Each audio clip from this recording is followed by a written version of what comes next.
mentoring? Well, I work with a program called the Amazing Mentoring Foundation out in Framingham, and a woman who runs the program, she came to one of our a networking meeting that I'm a part of, and talked about the program. They were looking for mentors. Well, I think what's interesting about the mentoring program too is it gives a chance for both the mentor and the mentee to learn from each other, and I think that's a really important thing that I've learned from my mentee, because he's from Brazil.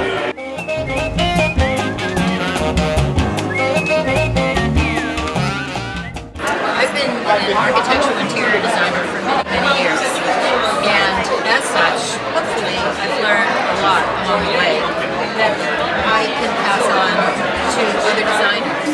I am mentoring 5 women. I've been asked to talk a little bit about my mentoring experience, and I guess I'd like to begin by telling you that my mantra in life is really simple and sweet, and it goes like this: you get what you give. And if you throw really good things out into the world, hopefully those really good things will come back to you. The future looks golden when we meet dazzling young ladies like Santana Roberts. Santana is an energetic friend and writer for the Over My Shoulder Foundation. She's a high school student. She's the founder of her own My Purpose Party, which combines her abilities in the music industry and charities that she feels passionate about.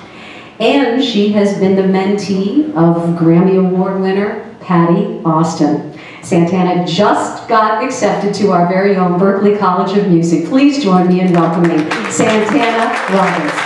My dad introduced me to Patti Austin's Tribute to LSCD when I was in 7th grade. Back in the ancient days of CD players and boom boxes, I played it on repeat and learned every single song, hard. My favorite was A Tisket a Tasket. Later that year, at 12 years old, I wrote an email to Patti Austin's fan website wishing her a happy birthday, and also telling her that she was my inspiration and one day I wanted to be a legendary singer, just like her. Quite to my surprise, Patti's manager, Barry Orms, wrote me back, and months later I was off to New York City for a surprise weekend with Patti Austin. My heart pounded at a dangerous rate as my eyes popped when I met Patti's gaze. My weekend was filled with a voice lesson, laughter, dress up, and all culminated to a recording of Someone to Watch Over Me, which we did as a duet. That weekend, I learned much more than a beautiful song from the 30s. She gave me advice that I would remember forever. She told me to learn, learn, learn. And she told me never to let anyone get between myself and my dream. At my second Purpose Party event, Patti and I reunited to perform Someone to Watch Over Me. Without the mentorship of Patti Austin, my fire could have gone out.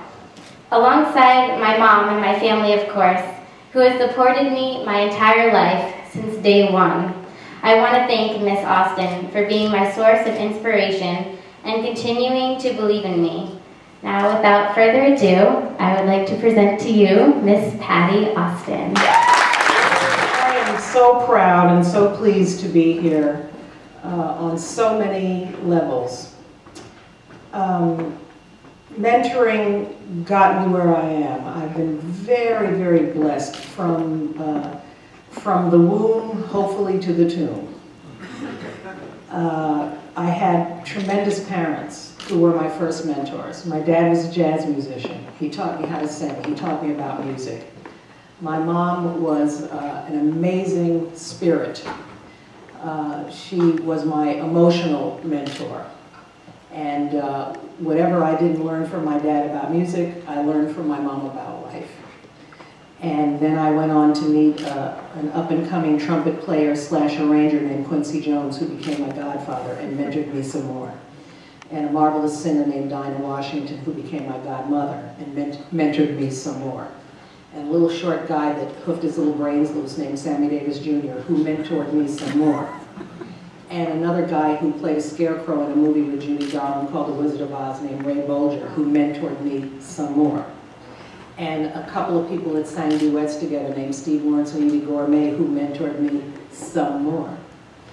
And this has gone on through my entire life. And I have been so blessed in that way. So I don't know anything to do but to hand down the information I've been given. And now that I'm 61, I've really got an attitude about it. And I can't wait till I'm 71 so I can really tell everybody what to do. So, that makes microphones, and they were having their 50th anniversary. They are called Automated Technique, and they make these marvelous mics, and a friend of mine named Greatfield called me and said, would you sing on this gig? He then said, but you're not going to get to keep the $10,000. Then I was intrigued. How is it that I don't get to keep the $10,000? Well, because everyone who's participating will take their money and have to turn it back into educating someone in the field of music. Ha-ha, my light bulb went off. Do I know someone in the field of music? That would be you, Booby. So, get over here. So I took the $10,000 and I said, oh, do I know where this needs to go? And the phone started ringing, and the mentors went into heavy-duty motion, got on the phone, worked lots of stuff out. So my darling, this is only going to go towards, unfortunately, it's not the full amount of your scholarship, but here's $10,000 to get you through the first week of